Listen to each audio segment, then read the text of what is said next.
자, 이번 동영상에서는 제 지난 수업 시간에 설명드렸던 자기장의 개념을 잠시 복습을 하고 그 다음에 로렌츠 힘이라는 개념에 대해서 새로 공부를 하도록 하겠습니다. 자, 자기 연구의 역사는 말씀드린 대로 기원전에 자철광이라는 걸 발견하고요. 그 다음에 자석이라는 게 남쪽을 가리킨다. 그래서 나침반을 만들 수 있다는 것을 뭐 서양에서는 10세기 무렵에 발견했다고 하는데 중국에서는 그보다 훨씬 더 미리 알았다고도 하고요. 어쨌든 뭐 그렇게 써오다가 여기 이제 쿨롱의 법칙 등장하는 이때부터 좀 본격적으로 전기, 자기에 대해서 연구가 이루어졌다고 봐도 되겠어요. 길버트의 자기 연구 이후에. 그래서 1800년도에 전류의 자기작용이라는 이 얼스테드라는 이 과학자의 연구로부터 굉장히 활발한 연구가 이제 진행이 돼서 암페어, 비오, 사바르, 페러데이, 줄 이런 분들의 연구가 쭉 이루어지고 얼추 20세기죠. 1900년대 초에 굉장히 어느 정도 연구가 많이 다 진행이 돼서 얼추 뭔가 전자기학이라는 학문 분야가 완성됐다 이렇게 보셔도 돼요. 말씀드린 대로 전기와 자기는 차이가 있습니다. 전기는 양의 전하와 음의 전하가 따로 존재를 하고요. 자기는 양극과 음극이 언제나 연결되어 있어서 극이 쌍으로 언제나 존재를 한다. 이론적으로 자성을 발휘하는 자기 단극, 어떤 자하 같은 것도 존재 불가능하다는 이론이 아직 확립되진 않았지만 발견은 못했고 아마 없을 거라고 사람들이 다 생각을 하고 있습니다. 만약에 극성을 음극이든 양극이든 둘 중에 하나의 극성을 갖는 하나의 입자가 존재할 수 있다면 자기적인 자계도 N극, S극에 따라 이렇게 마치 전기적인 양의 전하와 음의 전하처럼 생길 것이다라는 이론이 있는데 단극이라는 건 자기에 대해서는 존재하지 않기 때문에 이렇게 쌍극으로 막대자석 모양으로만 존재를 늘 하는 그렇게 우리가 이해를 하고 있어야 되고요. 이런다고 막대자석을 반으로 자른다고 자기 단극을 구할 수 있는 게 아니다고 제가 수업 시간에 말씀을 드렸습니다. 자석을 이렇게 반으로 자르면은 이 지금 잘린 부분의 이 끝이 새로운 S극이 된다는 거 말씀드렸죠. 말씀드린 대로 자기의 개념은 나침반과 연결이 되어 있는데 나침반을 통해서 처음으로 우리가 실생활에 자성을 활용을 했던 거거든요. 근데 이 자성이라는 거는 결국 지구의 자기장으로부터 만들어지는 거예요. 말씀드린 대로 지구의 북극 쪽이 지구라는 거대한 자석의 S극이고 지구의 남극 쪽이 지구라는 거대한 자석의 N극이 되는 거고요. 이 자석으로부터 이렇게 도너스 모양 비슷하게 쭉 지구 주변에 대해서 이렇게 자계가 생기는 겁니다. 자기장이라는 건 뭐냐? N극으로부터 N극으로부터 시작해서 S극으로 가는 어떤 자기적인 힘의 방향을 이렇게 쭉 방향과 크기를 위치마다 다 나타낸 그런 분포다 이렇게 보시면 될 거예요. 각 위치별로 여기서는 자기적인 힘이 이쪽 방향으로 이만큼 가고 여기서는 자기적인 힘이 이쪽에서 이만큼 가고 그런 거를 보여주는 그런 거를 모두 포괄하는 어떤 모든 위치에서의 자기적 힘 방향과 크기를 나타내는 그 세계다 이렇게 보시면 될 거고요. 아까 역사에서 말씀드린 이 자계의 발견을 촉발시킨 자기장에 대한 연구를 촉발시킨 얼스테드의 실험이 있었는데 이 실험은 사실은 바로 막대자석만 가지고 한 실험이 아니라 전기와 자기의 연결관계를 처음으로 이제 실험적으로 발견한 거였어요. 그래서 어떻게 발견됐었느냐? 도선에 전류를 흘렸고 전류가 흐른다는 것은 전하들이 움직이고 있다는 얘기인데 움직이는 전하가 자기장을 발생시킨다는 것을 확인을 했던 겁니다. 그래서 밑에 우연히 밑에 나침반을 둔 상황에서 전류를 흘렸더니 나침반이 움직인 걸 보고 아예 실험 도구를 이렇게 만들어서 정확하게 측정을 이제 한 상황이었죠. 이 바늘 자체는 나침반에 해당되는 건데 이 막대자석으로 만들어서 도선에 전류를 흘리면은 갑자기 이 나침반이 팽 돌았다 이겁니다. 실제로 우리는 그거를 확인해 볼 수 있어요. 우리 MIT의 월터 르윈 교수님이 이렇게 실제 실험 동영상을 올려주신 건데, 도선에 스위치를 내리자마자 이 나침반에 움직임이 발생하는 상황이에요. 이게 지금 평형 상태예요. 그러니까 이게 그냥 북극을 가리키고 있는 상황인데, 스위치를 딱 키니까 나침반이 돕니다. 그리고 이렇게 돌아서 왔다 갔다 할 수 있는 거 평형을 좀 잡아주면은 나침반이 딱 멈추고 다시 전류를 끊으니까 다시 원상태로 돌아와요. 전류가 흐르는 도선 주변에 이렇게 자기장이 생기는 걸 발견했는데, 말씀드린 대로 수업 시간에 설명드렸었지만, 도선의 전류의 방향이 이렇게 화면을 뚫고 나오는 화살촉 방향인 경우에 그 화살촉 방향으로 뚫고 나오는 방향으로 엄지손가락을 가리키게 하고, 오른손으로 이렇게 손가락이 감아지는 방향이 자개의 방향이다 설명을 드렸었죠. 도선의 전류가 화면을 뚫고 들어가서 화면을 뚫고 나오는 게 아니라 화면을 뚫고 들어가는 요 화살표의 뒷꽁무니, 요 고개 보이는 상황에서는 엄지손가락을 화면 속으로 이렇게 들어가도록 배치하고 나서 엄지손가락 외의 손가락들을 감으면 이렇게 시계 방향으로 감기는데, 이 방향이 자개의 방향이다. 이렇게 우리가 실험적으로 발견해서 알고 있습니다. 이렇게 고리 모양으로 이제 도선이 한쪽으로는 나오고 한쪽으로는 들어가는 그 상황의 경우에는 자개가 어떻게 생기느냐, 이렇게 상호 간섭에 의해서 이렇게 생기고요. 그 다음에 뭐 이건 똑같은 그림, 방금 전에 봤던 똑같은 그림을 좀 더 3차원적으로 보여주는 거예요. 이렇게 도선에 흐르는 전류로 인해서 생기는 자개에 대해서 우리가 다른 실험을 볼 수 있습니다. 지금 방금 스위치를 내렸더니, 지금 요 동영상 보시기 전에 다시 한번 보여드리면, 지금 그 말발굽 모양스럽게 생긴 얘는 아주 강한 자석이에요.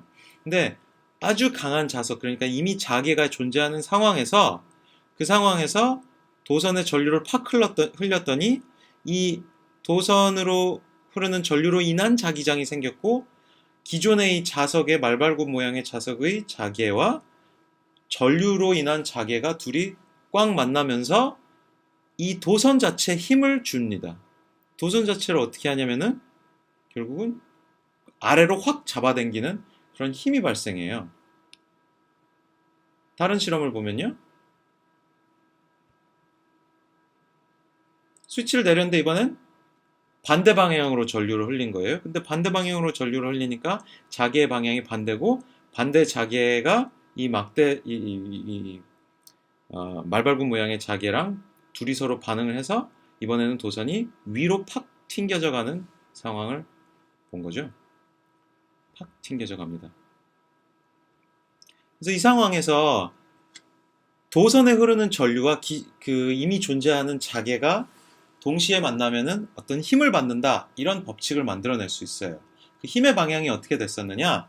여러분 고등학교 때 아마 오른손 법칙이라고 배웠을 수 있겠는데, 아니면 뭐 플레밍의 왼손 법칙 이런 이름으로 배우셨을 수도 있겠는데, 어떤 자개 속에서 전류가 흐르는 도선이 받게 되는 힘과 관련된 법칙을 이렇게 오른손 법칙으로 기준으로 얘기를 하면은, 엄지손가락은 여전히 전류의 방향으로 두고, 그 다음에 이미 존재하는 자개의 방향을 손끝으로 두고, 그때 손바닥 위로 가는 방향이 이 전류가 흐르는 도선이 받게 되는 힘의 방향이다. 이런 법칙을 우리가 만들 수가 있습니다. 그래서 자개가 이렇게 N극에서 S극으로 이 말발굽 모양스러운 자석으로 흐르고 있을 때, 전류가 이렇게 뒤에서 앞으로 이렇게 휙 나오고 있는 경우에는 힘이 어떻게 되냐면은, 여러분 직접 다 해보시면 아시겠지만은 위의 방향으로 힘을 받게 된다. 도선이 힘을 받는다. 이런 걸 확인할 수 있어요. 이 힘의 이름이 있습니다. 이 힘을 우리는 로렌츠 힘이라고 불러요. 로렌츠 힘으로 인해서 도선들이 영향을 받는 또 다른 실험을 하나 봅시다. 한쪽 도선으로는 아래에서 위, 다른 쪽 도선으로는 위에서 아래, 이런 식으로 전류가 흐를 텐데, 두 개 바뀌어서 얘기했는지 모르겠습니다만, 아무튼 그렇게 전류를 흘릴 때 둘 사이에, 두 도선에 생기는 자기들끼리 서로 밀쳐내가지고 이렇게 밀어내고, 아니면 스위치를 반대 방향으로 해서 볼 경우엔 서로 잡아 당길 수가 있겠죠. 그래서 각 경우의 자기의 방향을 지금 이렇게 그림으로 그려볼 수가 있고요. 이 경우에도 지금 다른 도선이 만드는 자기의 방향과 내가 만드는 자기의 방향을 각각 생각하고 도선의 전류 방향을 생각하고요. 그러니까 이렇게 생각할 수 있죠. 이 I2라는 도선으로 인해서 생기는 자개는 화면 뒤에서 앞으로 이렇게 뚫고 나오는 방향으로 생기는데, 그러니까 손가락 끝을 여러분 그러면 화면을 뚫고 나오도록 만들고, 도선에 흐르는 전류의 방향을 엄지손가락을 위쪽으로 하면 손바닥의 방향이 어디로 가요? 이쪽 오른쪽으로 가죠. 왼쪽 도선에 대해서는 오른쪽 방향으로 로렌츠 힘을 받고, 그 다음에 오른쪽 도선의 경우에는 왼쪽 방향으로 로렌츠 힘을 받는 거를 확인할 수가 있습니다. 그럼 이 경우에는 두 도선이 서로 이렇게 서로 잡아 끌듯이 그렇게 힘을 받게 될 거고, 방금 실험에서 본 것 같은 경우는 양쪽 도선이 서로 밀어내듯이 이렇게 멀어지는 그런 현상을 발견할 수 있어요. 자, 이런 힘을 말씀드린 대로 로렌츠 힘이라고 합니다. 근데 이 로렌츠 힘을 도선의 전류 I가 아니라 이번에는 좀 더 엄밀하게 표현하면은 전하량 Q, 그 다음에 그 전하가 이동하는 속도 V, 이런 형식으로 나타내고요. V 크로스 B, V 속도니까 벡터죠. 속도는 힘과 방향이 있잖아요. 속도 V, 전하량은 스칼라라서 그냥 크기만 있는데, 이 전하가 이동하는 속도 벡터 V 벡터를 생각할 때 자개의 방향 벡터인 B, 자개 벡터 B와 전하의 속도 벡터 V를 이렇게 외적을 시키면은 도출되는 힘의 벡터가 로렌츠 힘의 벡터입니다. 자, 외적이니까 전하에 흐르는 방향, 이동 방향과 자기의 방향 모두에 수직인 그런 힘이 도출되는 거겠죠. 지금 여기 예시 같은 경우에 전하가 아래에서 위로 이렇게 이동하고 있는 상황에 자개는 이렇게 이런 화살표에 따라서 생기는 경우 V 벡터랑 B 벡터를 이렇게 감아가면서 감게 되는 V 벡터를 B 벡터 쪽으로 감는 방향으로 힘이 생겨야 되는데, 지금 여기 전하량이 마이너스네요. 그래서 B는 힘이 이렇게 아래로 내려가는 거고요. 양의 전하는 V에서 B를 감았을 때 엄지손가락의 방향에 맞게 이렇게 가는 겁니다. 이 그림에서도 그 관계를 더 잘 나타내고 있어요. 자, 그래서 로렌츠 힘은 방향을 그렇게 생각할 수 있고, 요 외적 값의 그 크기 자체는 각각의 절대값에 곱하기 이제 사인 세타 이런 식으로 그 크기를 계산할 수가 있겠죠. 그래서 방향과 크기를 이렇게 계산할 수가 있어요. 근데 로렌츠 힘이라고 지금 말씀드린 거는 이동하는 전하가 자개로부터 받는 힘인데, 전하 자체는 원래 전개로 받는 힘도 있기 때문에 그거를 다 묶어서 이렇게 하나의 수식으로 나타낼 수도 있습니다. 전개 자체의 정의가 원래 단위 전하량당 받게 되는 어떤 쿨롱의 법칙의 힘인데, 거기에다가 전하량을 그대로 곱해주면은 그 특정 전하가 받는 전기적인 힘이 되기 때문에, 그 전기적인 힘과 이동 중인 전하가 자개랑 이렇게 서로 영향을 주고받아서 생기는 로렌츠 힘까지 다 더하면은 이동하는 전하가 받는 전체 힘을 이렇게 하나의 수식으로 나타낼 수 있어요. 근데 요 밑에 그림을 보면요, 요 밑에 그림은 무슨 얘기냐면요, 어차피 우리가 전하를 점전하 하나하나 단위로 이동 속도를 다 파악하고 그렇게 따지진 않을 거거든요. 대부분의 경우에는 이런 모양의 어떤 도선에 전류 I가 흐르고 있다, 이런 식으로 생각을 할 거예요. 그래서 이걸 기준으로 이 도선 위에 어떤 특정 점을 하나를 잡고요, 이 도선에 이 특정 지점을 지나고 있는 전하량이 dq다라고 생각하고, 이 도선의 방향이 이 지점에서 접선의 방향이 결국 전하들의 이동 방향이 될 텐데, 그 이동 방향 VD랑 이 자개의 방향 B랑 외적을 시킨 요 로렌츠 힘에다가 이 전하 요 점에서의 미소 당장 있는 미소 전하량을 dq라고 한 거를 우리가 다른 걸로 좀 대체를 하고 싶다. 근데 여기서 쓸 수 있는 게 뭐다? 전류 I의 정의 자체가 시간에 대한 전하의 미분값이다. 이게 전류의 그 정의거든요. 전류의 수학적 정의 자체가 이렇게 나올 수가 있어요. 시간에 대한 전류의 변화, 전하량의 변화. 그러니까 전류라는 거는 전하의 흐름인데 얼마나 흘러가고 있느냐? 지금 흐르고 있는 거는 특정 지점에서의 전하량의 변화량과 같다. 이렇게 생각할 수 있거든요. 그래서 I는 dq, dt 이런 방식으로 표현할 수 있는데 요 dq, dq와 dt를 각각 분수처럼 취급을 해서 분모 분자처럼 취급해서 dt를 I 쪽으로 이항을 시켜서 그 다음에 대입을 할 수가 있는 거예요. 그래서 dq 대신에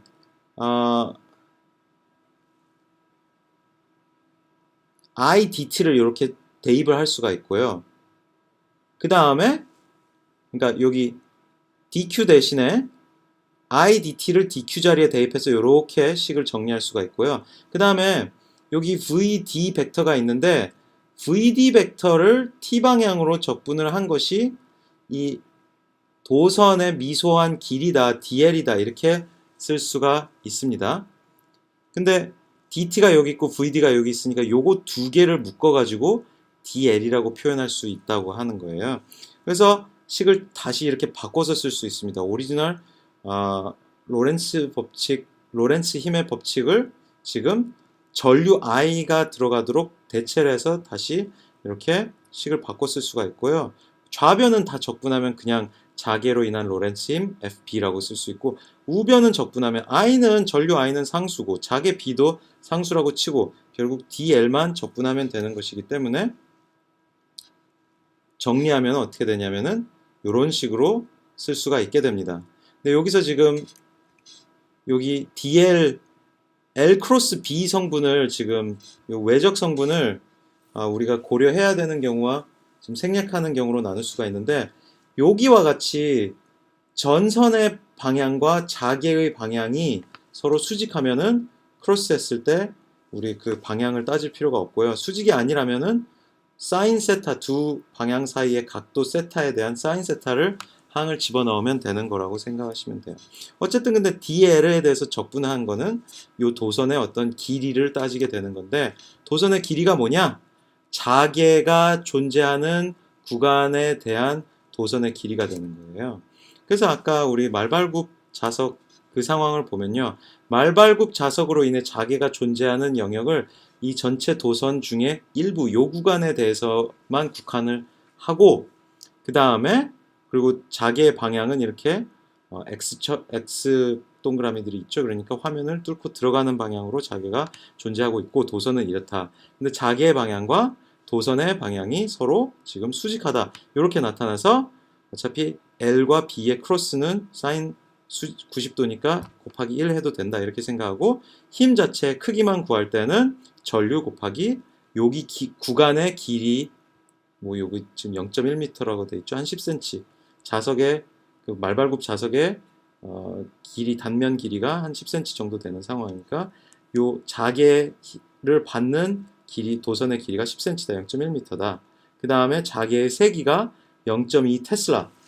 자개의 세기를 테슬라라는 단위로 표현을 해요. 테슬라 위대한 과학자 테슬라의 이름을 따서요.